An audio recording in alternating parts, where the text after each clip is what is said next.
Now, what we're going to be doing is our flume or pipeline water system height.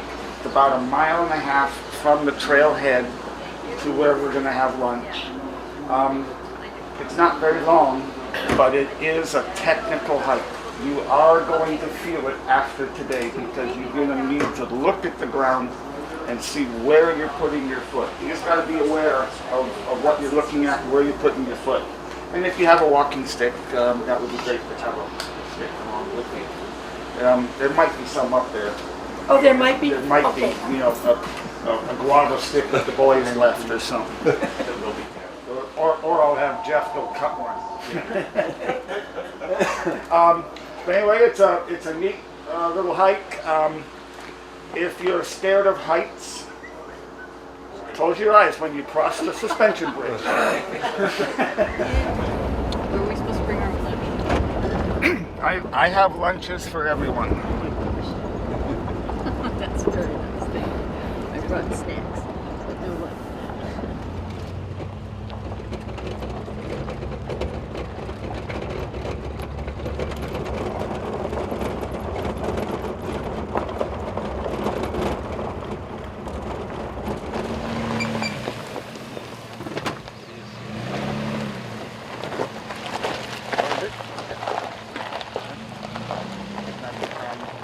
Blowing big time. 14 a second. That's a lot. Oh. Or if you accidentally do a video instead of... Oh.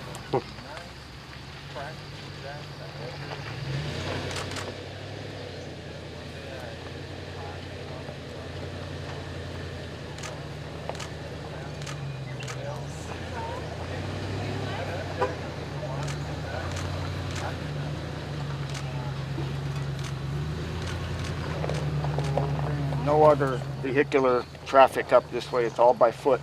When we were doing the work up in this mountain, you can imagine Tony here and Jeff and others walking in every day at 7 a.m. to work on that flume line. We'll be having several presentations along the way. We'll just take it slow. When we get across the first bridge, I'll do a presentation on our flume systems and ash bed tunnels. And then we'll have Shaylin of Nature Conservancy do a speech. We've got Jeff Silva, who's a certified system operator, talk about watershed and the pristine waters of Kaʻu. We are now at 3001. In a matter of just a few minutes, we have risen above the mosquito zone. So there's no mosquitoes, no avian malaria. There's the apapani. They're all native birds up in here. As I went through a gate, there was a hawk that buzzed my car. I'm sorry you guys missed it, but there was a hawk that just went right by us.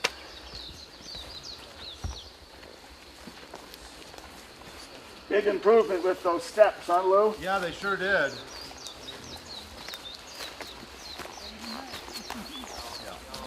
Well, on the way down, it's slip and slide. Yeah, it is.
Yeah, I got tried. I got 93%.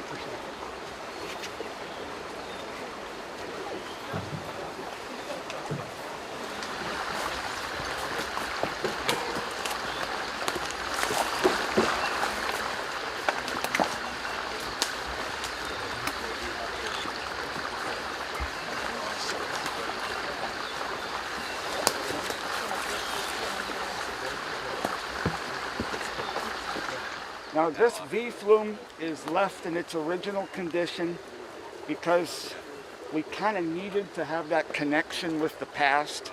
Why would I convert that into a pipe? I needed to have something to share of the past into the future. So Tony and Brent and Chuck, they ran a string line on here. We removed all the old pieces of wood and we built new supports out of them, or for the flume. And then we had leftover pipe. Now get this. Oceanside 1250, who knows about that? That's I do. That's that big Hokulea, development yeah. in Hokulea. Yeah. All financial troubles and just disasters and all that. All that conduit pipe, they sold us for like pennies on the dollar. And I use them as trestle supports. So from Hokulea, Oceanside 1250 to the mountains of Kaʻu. So here we are at the convergence of two systems. We probably maybe have about 50,000 gallons a day coming out of the V flume. We probably have about 750,000 out of this one right now. Clark Tunnel, where we're going, is not connected. That's another 250,000. We're just waiting until our hydroelectric plant gets up and running, and I'll connect Clark into the.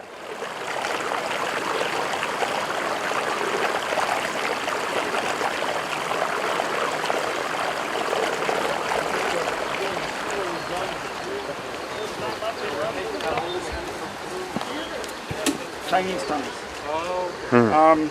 We won't be able to see any Chinese tunnels, but they're skinny. You can just barely fit in them. They're only in the ash. They're ash tunnels.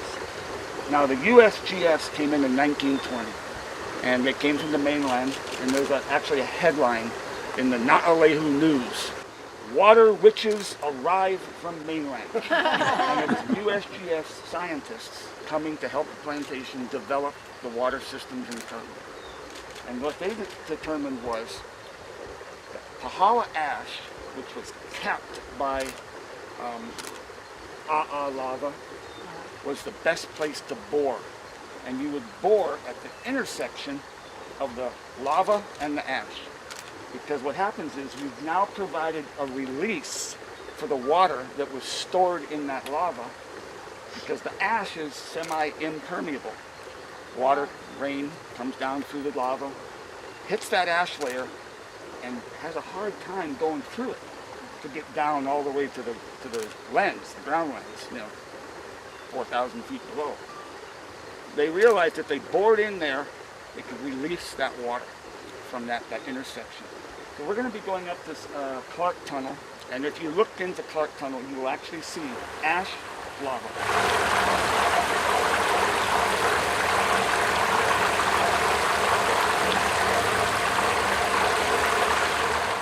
And sometimes the tunnels would split, and they'd rise up to catch another ash flow, because Kaʻu is a geologic wonder. It is unbelievable. Rock, ash, just so much change in this district from Mauna Loa. You probably know that book, I think it's by Stearns, those guys. Stearns and McDonald. Online with the USGS website, the whole book, including a beautiful map of Kaʻu at that time. This Stearns and McDonald book, it's the hydrology and water resources of the Big Island of Hawaii, or Hawaii Island. I must have read that thing about 15 times. It is so fascinating what they did in the 1930s and 20s and 30s. It would cost millions of dollars for us to do nowadays, and they did it with probably tens of thousands of dollars. Did Tuttle? Chinese laborers in the 20s too, or? Japanese. Japanese. So the transition, right? Right. And that's why you're going to hear a lot of Japanese names in here. Noguchi Tunnel, That was one of their. Ueda Tunnel, Shirakura Tunnel. That's up on your land, I think. Yeah. And they were named for the tunnel boss. Oh, okay. So the lead boss man, Mr. Noguchi, Right. was in charge. They named it Noguchi Tunnel. Did Tuttle? The Mountain House Tunnel. Mountain House Tunnel. That was one of their tunnels. That's a right? USGS tunnel. Yeah. Yeah, Does and that that have an was old done name by too? Clark. W.O. Clark. William O. Clark was the lead USGS man that came over in the 1920s and dug most of these tunnels. So Mountain House is the most productive tunnel in the district of Kaʻu. And Noguchi not far behind. Now, up in Kohala, there was a engineer, Tuttle. That have you ever heard of him? No. No. Huh. Huh. But Interesting. here's an interesting thing. M.M. O'Shaughnessy.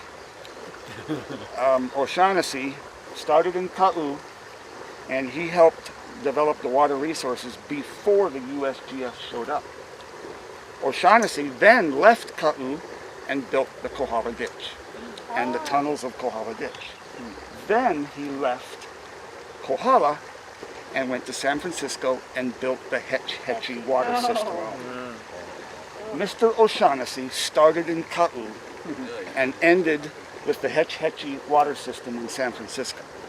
Kind of incredible. It is. Thank you. Is this comparison to what you got here? I think it's far more water up there. Remember, in the entire district of Kaʻu, there is not one flowing river. Everything is flat. Olson bought a bunch of this land out in Kaʻu, and we started renovating the systems. Why did the plantation abandon them? Drilling wells, cheap oil, easier to drill wells down at the mill and burn electricity, burn oil to pump water up. Well, oil's not cheap anymore. Neither is electricity. Cheap, and electricity is very expensive. They abandoned this whole mountain water system for ease For you. and They simplicity. didn't need the food that came down. They didn't anymore need either, to. right? Trucking. Yeah. So the oil for the trucks. made In the food. mid-1950s, they abandoned this system. So we have been now coming in here and I renovating. did think that. Yeah, Did they irrigate some of the seed cane? Or not even that? not even that. Not here. Enough rain. So, but the question is, sugarcane takes a lot of water, Mhm. and Kaʻu is pretty dry. So how did they water the sugarcane? They didn't. So if it was a It good was- year, they got sugar. Yeah. If it wasn't, yeah. Kaʻu is completely unirrigated. Up Kohala was irrigated. Hamakua down to about Pauilo irrigated. But the rest of them relied on rainfall. So again, the flume was used purely for moving. Transport. The, It was flumes were reserved, and that's another reason why you're going to see these boundaries I just showed you down there. The state of Hawaii, or the territory back in the day, was selling land. They were selling land to the sugarcane companies. A lot of our Hawaii lands were sold for revenue to support the government. But the government realized that water and transport systems was a measure of commerce. So all the flumes were reserved and kept in territory ownership. So that's why we have a boundary, and all the flumes are on state land. Now, because the government realized they had to protect a method of commerce, water, the movement of water.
Okay, and then right to there. And you should be done. And there. Okay. Now this is one of the work areas. Maybe we can step right here and into there. Thank you. This is probably 2,000. Okay. But we actually have all the hardware, so when these go, they're gradually going over to stands. Right down here. The bog eats it up. Yeah. Oh yeah. That's what I like to see, people using their hands. Right there. Hey, John, I wish that we had known that you did this sort of thing when Bob was still alive. He would have loved this. Right here. All right. Thank you. Is there anybody guiding up front? Is the guy in the orange shirt a guide? John moves pretty fast. Yeah, sorry guys. Jen. Two people at a time. You can come in up here, guys. Oh, thank you. What a freaking That wasn't my. amazing.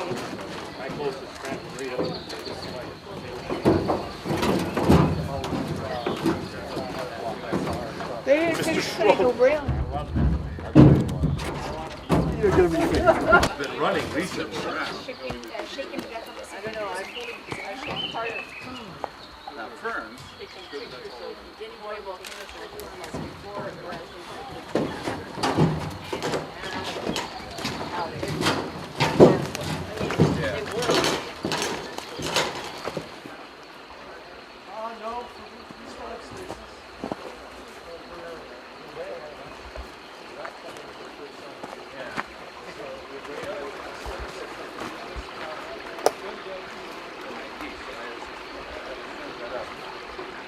You guys go ahead.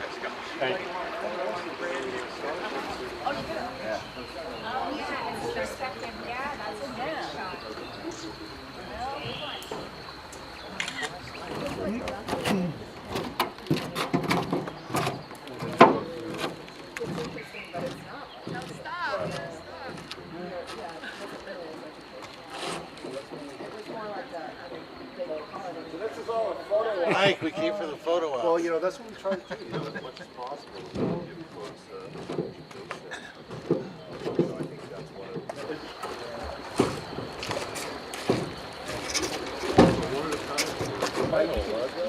As long as I stay.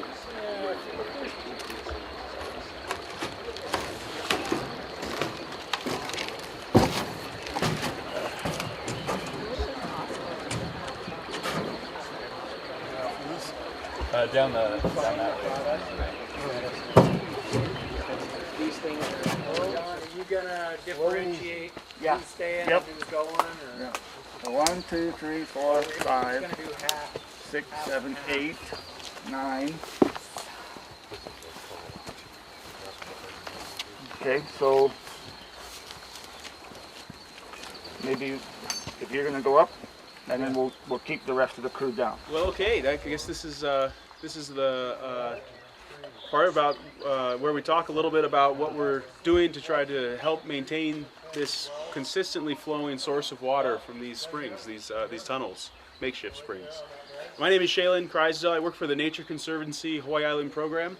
We're based out of Naʻalehu, and the reason that we're down in this part of the island is that there's two preserves. One is located here in Kaʻu. We're just about I'd say about 500 meters from one of the units. It's about a 3,600 acre preserve. There's another preserve that's over above Milili'i at about 3,000 to 5,500 feet. That's 8,000 acres. It's mostly koa forest. This preserve here is primarily ohia hapu'u forest, characterizes the wet fern forest. The best example is what Joseph Rock said back in 1910. Best example of the Hawaiian fern jungle anywhere he'd ever seen. You can kind of get a feeling for why. So the reason why I say that the work is maintaining that flow of water is that there's a good bit of evidence at this point showing that forests that have evolved in subtropical islands have taken on the ability to draw water right out of the air. When you're out in the open ocean here, you've got about 30 inches of rainfall per year. That's just sort of the natural cycle of the weather, the clouds producing water and dropping it in place. A big part of why we have more rain here in Hawaii is that we have these high islands. It's sort of a giant wedge or speed bump in the movement of that air coming across the Pacific. Horizontal precipitation. So what that is just air moving over an area, and when it catches against something, it collects, it begins to run down the plant, and you'll see something called stem flow. A lot of times it's even marked on the plant where you'll see a lot of green and moss growing at certain spots along the trunk.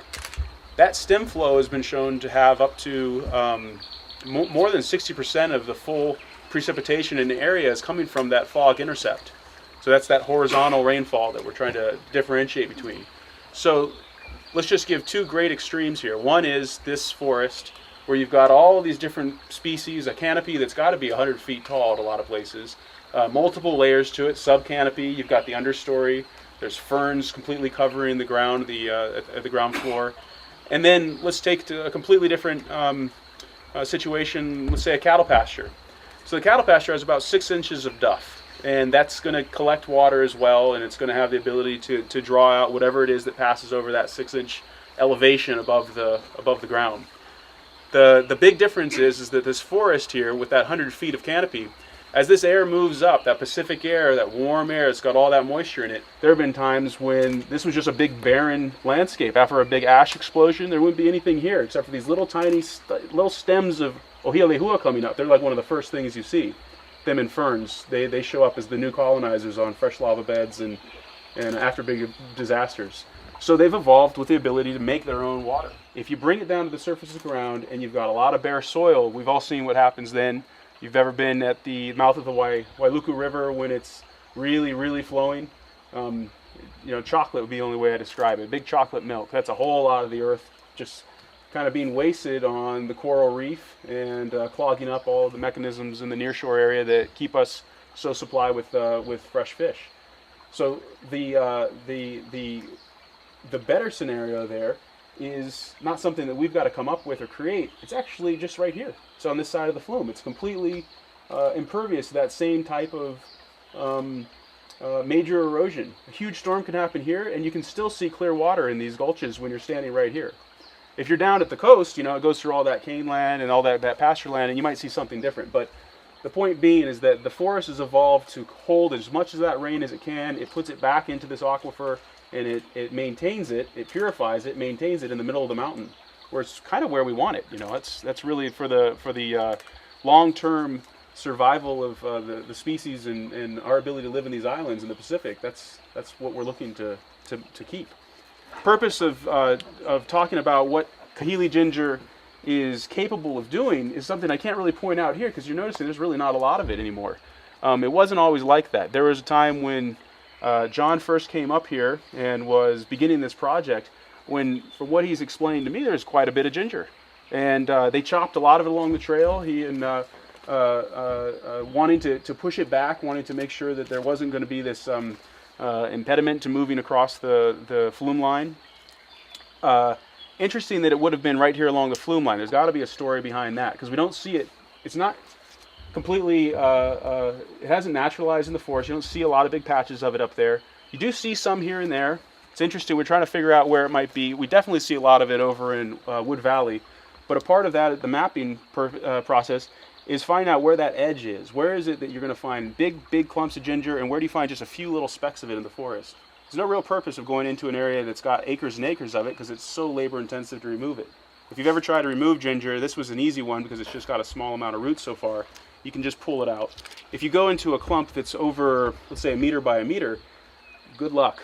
And if you do it wrong, you're going to end up chopping up pieces of it that are going to be next year's project for you. They'll just come right back. So rather than going at it in a way that we would be providing ourselves with more work later on, we turn to the best option we have at hand, which is chemical herbicide. I know I've probably lost most of you at this point. I don't want to scare anybody, but chemical herbicide is actually incredibly effective at putting this ginger root into a dormant stage that lasts for about 6 months, and eventually, if you're lucky, I mean, for the most part, you do end up getting, if you get a good kill, it'll just rot it out right there in place. It doesn't end up regenerating, and the benefit that you got there is that you don't have to spray in a way where you would be broadcasting it over an area. You basically are going to each individual stem, cutting it like so, and dropping a single drop of a concentrate that's made by DuPont, I believe. It's called Escort, and that concentration is 1 gram per 1 liter of water. And so 1 gram, 1 liter of water of this chemical, metsulfuron, is now on the ginger plant. It gets absorbed by the plant. It moves through with the plant's natural pump of nutrients and of fluids that are going through it. It moves through down into the root where it begins the rotting process. And so when you add up how much you've used, we measure our amounts of chemical that are used in this trail. We've done 9 acres so far, working with Olson Trust with John. And those 9 acres, they measure out to having a few cups of this chemical altogether. Wiping out entire patches of Kahili ginger. And up at Clark Tunnel, where we will go after this, it was 100% Kahili ginger, and now it's 100% ferns and beautiful native species. Up here, it adds up to water. And so if we're missing out on the ability this forest has to collect that water, that's something that's going to impact us 1,000 years from now. It's going to impact us possibly in a few months if there's areas that are not catching, they're not rooted in and catching all the rainfall and all the precipitation that happens. That could wash right off. That could have an impact immediately. But with ginger, we've identified this as being one of the super invasives. The definition of an invasive weed is something that outcompetes what's there indigenously. So there are weeds that are growing here. There's these grasses. This is hilo grass. It's made its way in. It's probably been here for about 100 years. And it sort of takes advantage of little open spots in the canopy where there's enough light for it to grow. You see it up in the forest, along trails. There's little patches of it here and there. Himalayan ginger, on the other hand, this guy can live in a very closed canopy. It can take over the understory. Not only is that ability, that habit it has to lock in and take over an area and shade out whatever would come up underneath it, it also creates these incredible rhizomatous roots that make a carpet. And once that carpet gets established, nothing gets through it. You'll see areas in Kauai would be a good example where there are literally valleys of just Himalayan ginger. Nothing's come up through it at that point. Oh, yeah. You might not even look at it. Oh, yeah.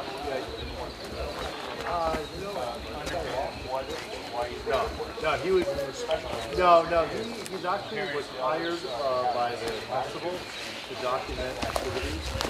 So he wanted to come up. He actually walked that down. Yeah, he's driving a Prius. So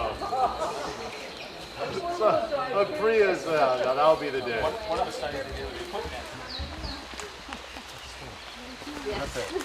When I see it, it's like it is.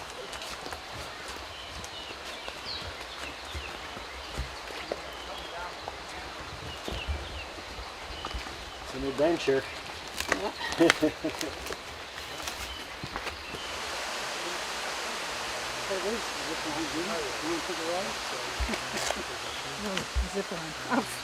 No, I don't think so. And the water was coming out, but not much.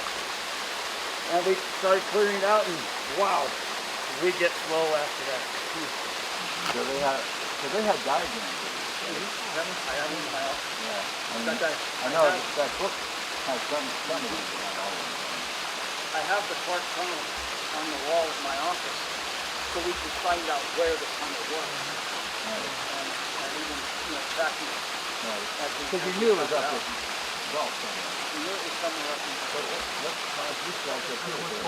Okay, what we're looking at right here is transportation tunnel, 2,600 feet long. It comes from this side of Ipu'u Ridge to the Wood Valley side where our tunnel portal, Noguchi Tunnel, is placed. And that's where most of our water comes from. And so what did they carry through there? Well, that was it was to bring water from the Wood Valley side through the mountain to this side. Otherwise, you had to go all the way around the front of Ipu'u Ridge. So it's just a shortcut. Baby. He got hungry, he started eating.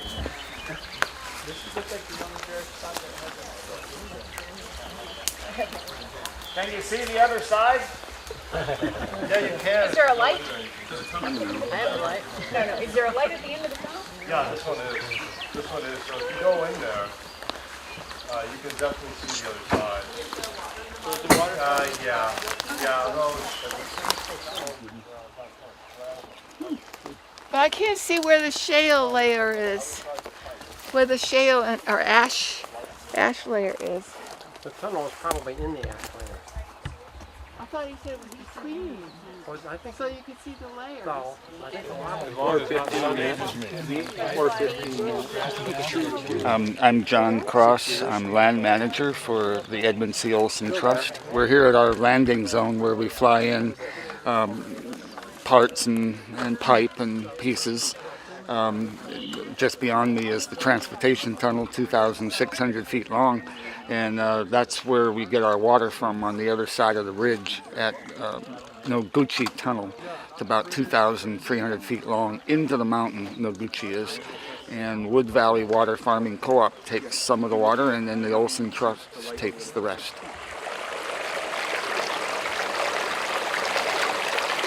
Well, we're developing a water source for ourselves, for irrigation water, for our farmers. We have an ag park down there with some 40 different independent farmers, so we're supplying irrigation water to them. Then we're also supplying water to our hydroelectric facility. We have a 400 kW hydroelectric plant that's going to be being put in this summer, and we'll be producing all of our own power for the mill, and we can say that we're a green-grown coffee, green roasted, green processed, because it'll all be done off of our own water system.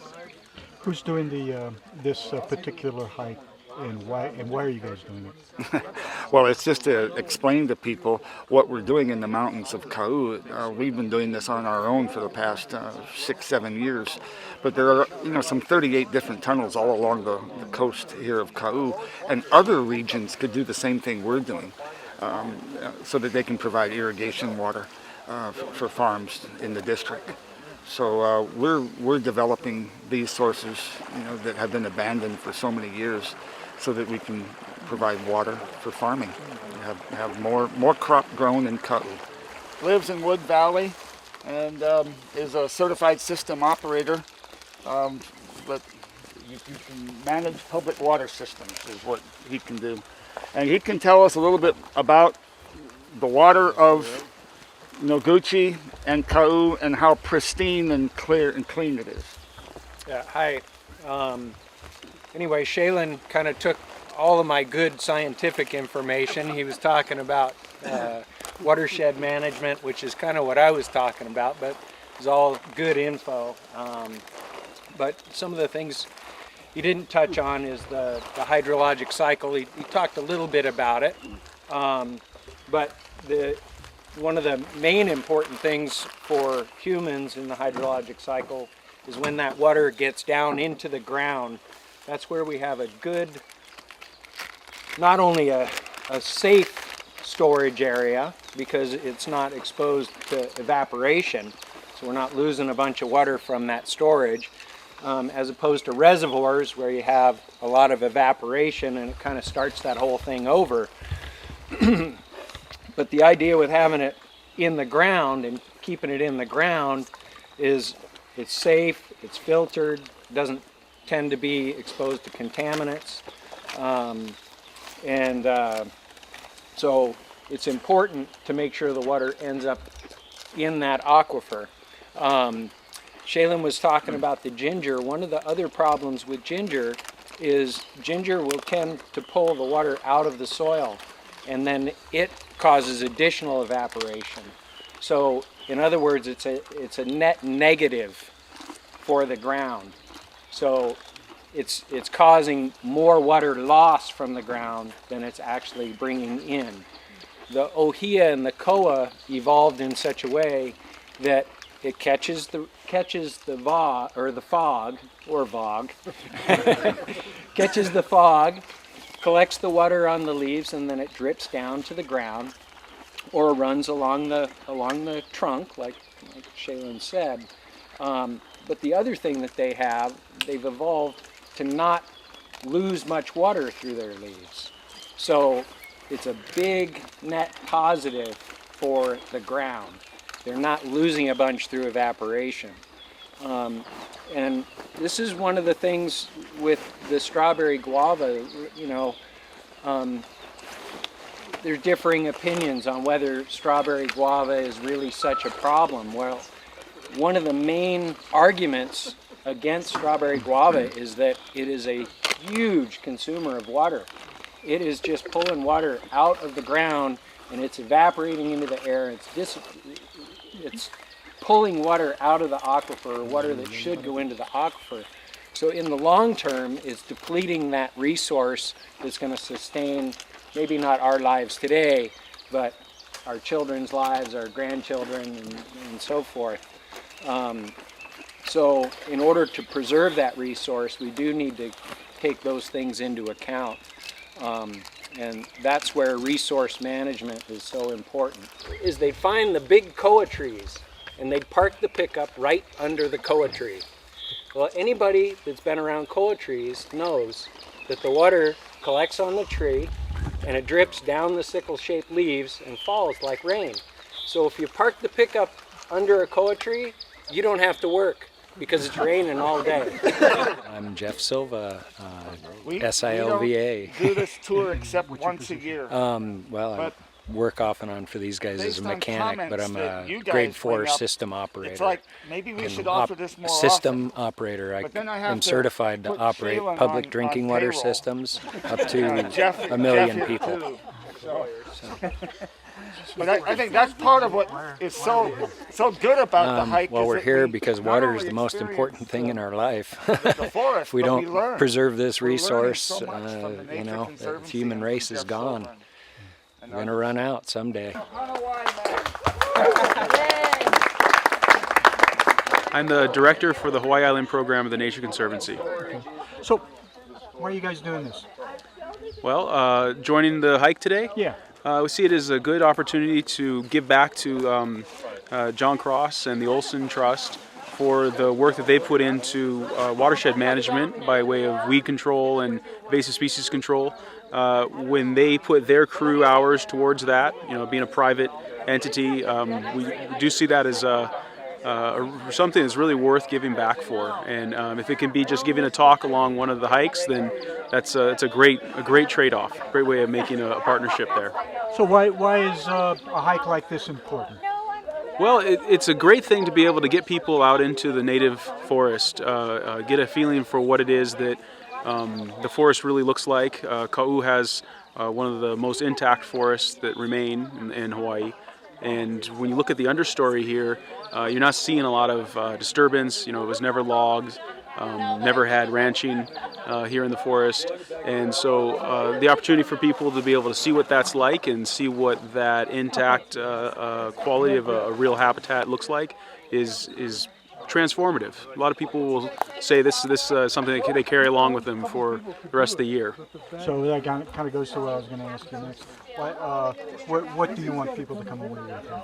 Well, I hope what people come away with is just recognizing the relationship between where water is coming from, how it's being stored within the island itself, and how it is that our actions and the actions of the things that we've brought with us, invasive plants, invasive animals, can have an impact on that supply of water. That's really the takeaway that we're hoping will go with people today.